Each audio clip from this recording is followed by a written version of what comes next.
اليوم 8 متاع الصباح هزيت الموتور هز اختي باش تمشي تقرا على روحها في المدرسة.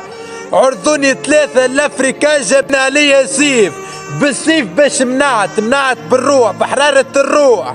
جابدين عليا سيف 3 براكاج حبوا يضربوني لا رحمة لا في اختي لا في انا ما يهمهمش. 3 من الناس جابدين السيف لحظة ويضرب في ظهر اختي جابدينه وانا متعدي اقسم بالله يجي على قوته.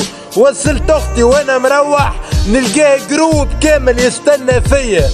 صورتهم جروب في واحد في عبد تخطف فيا ضربة متاع سيف 6 غز في يديا. هذا اليوم صار فيا كيف هكا ما بالك غدوة شنو اللي باش يصير. هذا مشيت نوصل في اختي انا معاها تقرا عرضوني 3 لا رحمة لا فيا لا في اختي الصغيرة. يعني ما يهمهمش حيوانات عادي يشبد سيف ويقتلك راهو.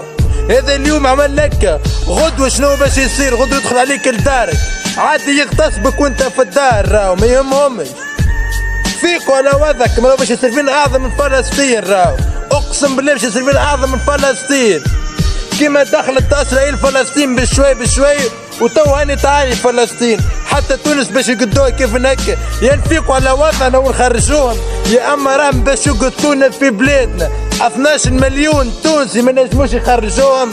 يا يفيق الحاكم يا تفيق تونس يا اما انا اقسم بالله العظيم راني باش نلقى كدفاني راني باش نقتلوا في الشارع والله باش نلم جروب ونهد على الديار. يا تفيق الحاكم يتصرف يا اما انا باش نتصرفوا بيدينا. الحشر موجود والعصي موجود.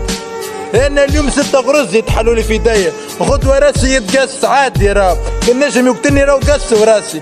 فيقوا على وضعك مرام باش يحتلونا في بلادنا وحتى نحن الشعب التونسي بيوع راهو. نحن بيعوا في بعضنا يرضى كودفوار يتعشى وياكل الروز وياكل الزيت وياكل السكر وياكل الحليب والتونسي ولد بلاده يموت بالشر.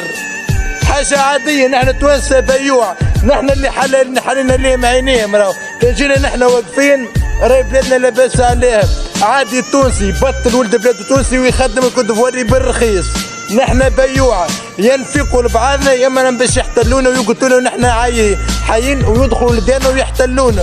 واللي كاري كودفواري يخرجوا من الدار واللي مخدم كودفواري يخرجوا من الخدمة. نحن لهاو الكودفواريين الافريكان يخرجوا من تونس. جمعة من زمان يلزمها تونس تنضاف. يا الحاكم يتصرف يا اما راهو الشعب الكل باش يهد. لان اليوم 6 غرز غدوة راسي يتقص حاجة عادية. تصرفوا واعملوا حل يا اما باش نقوموا لها نحن بيدينا تونس من الاخر.